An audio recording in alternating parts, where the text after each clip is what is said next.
Hindi ko alam kung matutuwa ako or magiging malungkot ako para sa isang kliyente kasi may isang kliyente tayo na nakakuha ng equipment sa atin way back bago pa mag-pandemic, pre-pandemic. Hindi na natin papangalanan si Sir pero si Sir na-stroke. Ganda araw po, ako po si RP ng Gym Depot. So, may isa tayong kliyente na nakakuha ng gamit sa atin bago pa mag-pandemic. Ngayon, nag-comment siya, nag-message siya sa akin kasi unfortunately na-stroke si Sir. So hindi ko na papangalanan. Pero gusto kong ma-share yung kwento niya kasi maski ako nakaka-relate dun sa story niya. So, syempre, lahat naman tayo, nag-iingat tayo sa kalusugan natin, di ba? Pero may mga pagkakataon talaga na kagaya niyan, di mo masabi, nagkakasakit tayo ng hindi natin kagustuhan at hindi natin inaasahan. Pero kasi, yung kwento ni Sir, medyo na-touch ako kasi in a way, nagpapasalamat si Sir na di siya nagkamali ng pagkuha ng gym equipment or ng pagtatayo ng gym business. Kasi ganito yun. So sila Sir, dati niya na ako napapanood sa YouTube. So, OFW siya. Ngayon, medyo may edad na rin siya nung nag-for good. Pero nagtayo siya ng package B. Package B yun. Sa bahay nila, yung package B is kasya sa 40 square meters. So, doon niya nilagay yung gym niya. So, mula noon, nung nakakuha siya, siguro mga 2019, wala na ako narinig kay Sir na although pa nagla-like, ganon, pero wala na ako narinig na kwento doon sa gym ni Sir. Hanggang ito nga na parang last December, last January na stroke si Sir. So, maganda naman doon, nagpapa-therapy siya, under recovery siya, pero nagpapasalamat siya na gym yung ginawa niyang business at na-convince siya doon sa panonood ko. Kasi bakit? Una, nag-for good siya. Okay. Nung nag-for good siya, naglagay siya ng gym doon sa garahe nila, sa bahay nila. So, kahit na hindi na ganun kalaki, syempre, obviously, mas malaki yung kikitain mo sa abroad di ba? Kumpara na sa may gym business, yun ang totoo. Lalo na kung ilalagay mo lang sa bahay mo. Pero ito rin yung totoo, na doon sa bahay na yun, nilagay niya yung gym, wala siyang renta, kumikita siya. At yung kita na yun, sapat para makasurvive sila araw-araw. Di ba? Pero ang importante doon, hindi lang pera. Kundi, nung nag-for good siya at kumikita yung gym niya, magkakasama silang pamilya. Honestly, yun naman ang importante, di ba? Kaya naman tayo pumupunta sa abroad para kumita ng malaki at may provide sa pamilya. Pero ang consequence kasi noon, yung pag-abroad natin, napapalayo tayo sa mahal natin sa buhay. So yun ang hindi normal, na napapalayo ka sa mga mahal mo sa buhay, sa mga anak mo. Meron dyan na nag-abroad, 20 years na, doon na nagbinata yung mga anak, binata't dalaga mga anak nila sa Pilipinas, samantalang sila na sa abroad. Pag uwi nila ng Pilipinas for good, wala nang bond. Wala na nagko-connecta. Kasi, wala yung tatay o nanay na yun Nung panahon na lumalaki sila, sanay lang sila na, dad, mami, padala pera. So, dumating na, nagkakaalanganan sila. Di ba? Sanay sila magbabakasyon lang isang buwan, minsan isang taon, or minsan kada 2 years. Di ba? Hindi normal. So, isa yon sa kinapapasalamat ni Sir.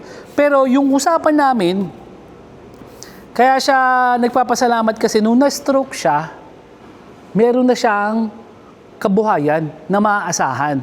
Kasi yung mga anak, dati na inabutan niya rito, may kanya-kanya ng buhay. So may pamilya na. So natira na lang sa bahay, siya at yung asawa niya. Okay? So, in a way, parang retirement niya yung gym business. So yung gym business, kumikita. Kahit hindi siya nagtatrabaho. Kasi, naikwento ko kay Sir, kaya sabi ko sa inyo, relate ako rito. Kasi, yung tatay ko, nung buhay pa siya, judge siya. Okay. Unfortunately, during nung time niya as judge, na-stroke siya. 58 years old siya. Nagtatrabaho pa siya that time as judge, na-stroke.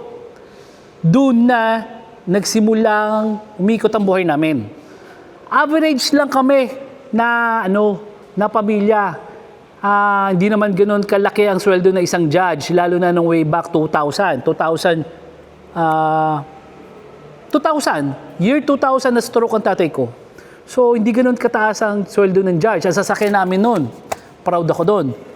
Pong Pagong, Beetle, yung Volkswagen Beetle, yun ang sasakyan namin. Okay. So, ganoon kami. Simple lang yung pamumuhay namin. Pero, lahat kami nakadepende sa tatay ko. Kasi nanay ko, housewife. Magaling mag-budget ng pera. Madaling mag-budget ng pera pag may pumapasok na pera. Pero yun yung problema namin ngayon. So yung problema namin, na-stroke si daddy. So hindi na makapagtrabaho. So wala na kaming kinikitang pera. Ang masama pa niyan, ang nanay ko, sa sobrang stress siguro, nagkaroon ng cancer. Okay. Tapos, may isa kaming property. Pakita natin yung property na pinapagawa ko ngayon. So itong property na to, minana ko to. Okay. Ito, pwedeng ibenta na ng nanay ko to noon, way back 2000, nung nagkaroon sila ng sakit. Pwede na nilang ibenta yan. Pero hindi ko alam ba't hindi nila binenta eh. Dapat yung binenta para humaba pa sana yung buhay nila. So, hindi siya nabenta, kaya kami, lalo kaming nahirapan. Tustusan, yung mga papaano makakasurvive dun sa sakit niya. Kasi, swerte kami, si daddy, kahit paano, ang tawag dun sa klase ng retirement na yon, parang yung may kapansanan. Okay, so sa GSIS, so hindi early kundi basta yung may kapansanan. So kahit paano, may konting nakukuha tatay ko. Di ba? Pero hindi talaga sapat to the point na mas gusto pa na nanay ko wag na lang magpagamot kaysa magbenta. Di ba? So, yun yung dilema, personal na dilema na naranasan namin na wala kaming pera nung tatay ko na ang nadapa. Pag yung breadwinner, may nangyaring hindi maganda, buong pamilya apektado. I mean, one way or the other, nararanasan mo yan, naranasan mo to kapatid. Or one way or the other, natatakot ka na maranasan nyo yan. Bakit? Kasi, tama ako eh. Paano kung ikaw yung nanonood, ikaw yung breadwinner, bigla kang nagkasakit na hindi mo na kaya magtrabaho, paano ngayon yung pamilya mo? At lalo na kung abroad ka ha, ayaw kitang takutin. Ayaw kitang takutin, lalo na pag abroad ka. Pag abroad ka, usually wala kang fallback. Problema mo dyan, wala kang bond sa pamilya mo. Kumbaga, tagal mo, 20 years ka kunyari sa abroad. Biglang inuwi ka ng may sakit. Ang masakit nito, baka pagturuan ka pa kung sino mag-aalaga sa'yo. Posible, di ba kapatid? Posible. Actually, maski ako yun ang greatest fear ko. Na after lahat ng pagsisikap ko para sa mga anak ko, may posibilidad. Hindi nila ako alagaan pagtanda ko, di ba? Pero ito ngayon yung kagandahan ng gym business. May fallback ako. Unlike sa ibang business kasi, kagaya ni Sir, na na-stroke, kaya siya nagpapasalamat kasi naandun lang siya sa gym, yung gym nandun lang sa bahay.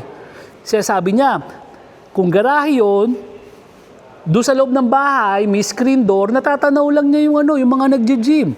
Nagbabayad lang doon. Nakakasurvive sila nang hindi nila kailangan humingi ng tulong sa ibang tao. Di ba? Napakasaklap kasi ng sitwasyon na yung kapatid. Na yung malakas ka, kumikita ka ng pera, bigla ka sinubok, at hindi na makapagtrabaho, nahihiya ka humingi ng tulong sa mga mahal mo sa buhay, sa mga taong natulungan mo, di ba? Nakakahiya. Kaya maganda yan, antemano, habang malakas pa tayo, planuhin nyo na yan. Hindi lang gym business ang meron, kapatid. Ako, kaya lang naman ako nagsasalita ng ganyan, kasi kagaya ng sabi ko, itong mga vlogs ko to, kwento ng buhay ko to. So, personal experience ko to. Maski yung tatay ko na stroke, nanay ko nagkaroon ng cancer, ako mismo nagkaroon ng gym na sarili sa bahay, lahat yan personal experience ko. At hindi ko pwede ikwento sa inyo yung isang bagay na hindi naman nangyari sa akin. Kasi nga, hindi na ako kapanipaniwala. Madali naman yan. Check nyo lang yung mga vlogs ko, makikita nyo yung lumang mga gym ko dati na sa bahay lang. No? So, by the way, may proof of completion tayo para kay Sir Dan Riv Maristela ng Bangin, San Nicolas, Batangas. So, I hope para kay, package A para kay Sir. So, most likely itong package A, either ilalagay ito sa bahay. Kasi itong package A na to, kasya sa 30 square meters. Itong package A na to, ito mismo yung package na meron ako doon sa kauna-unahan kong gym. Ito yung ginawa ko. Maganda rin to kasi dinesign ko to in such a way na kakasya sa 30 square meters, tapos kumpleto na siya. May crossover, may lat pull down, may rowing, bench press, etc. etc. Yung mga basic na pwede mo pagkasyahin sa 30 square meters. And I hope kay Sir Dan Riv, mapakinabangan nyo tong gym business na to. Kasi kagandahan kasi niyan, puwera dito sa gym business na to, pwede pa kasi kayong mag-venture sa iba pang negosyo. Pwede kayong nagtatrabaho pa din. O kung nasa abroad ka, pwedeng nasa abroad ka. Tapos dito sa Pilipinas, nagtayo ka ng gym doon sa bahay nyo. Pwede nyo pagsabayin to. Kasi hindi ka matatali sa negosyong gym business. Kasi hindi to katulad, kunyari, may sari-sari store ka. Usually, yun ang nilalagay sa bahay, di ba? Sari-sari store. Yung sari-sari store, una, hindi mo pwedeng iwanan. Di ba? Ako, naiiwanan ko yan. Meron tayo na vlog sa Cagayan de Oro, yung kliyente natin na seaman, si Sir. Sabi ni Sir, pagkatanghali, di ba? Aalis siya. Sasabihin lang niya dun sa nag-gym.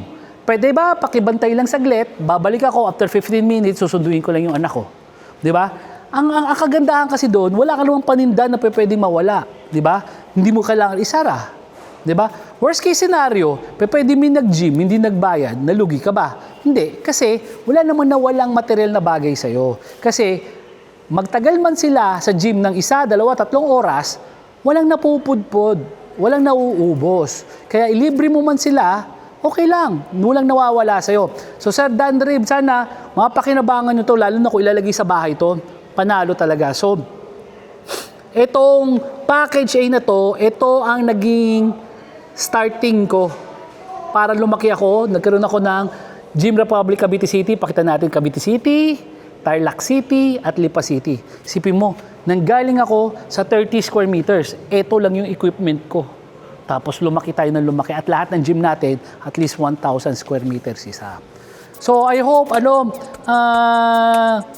may kinapulutan kayong aral. So, kagaya sabi ko, hindi lang naman gym ang pwede mong i-business, marami dyan.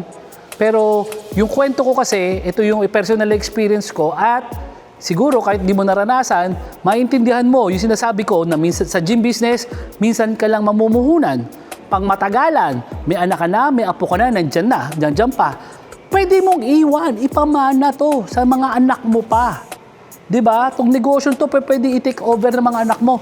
Kikita na to. Halos passive income na to. Hindi siya ganoon kahirap i-maintain. Diba? I hope may natutunan po kayo uli. At kung meron kayong katanungan, PM nyo lang ako, comment lang kayo. Kasi kagaya na sabi ko, hindi po ako nagde-deliver ng gym equipment lang. Ang dinideliver ko, gym business. Gandang araw po, ako po si RP na Gym Dipo.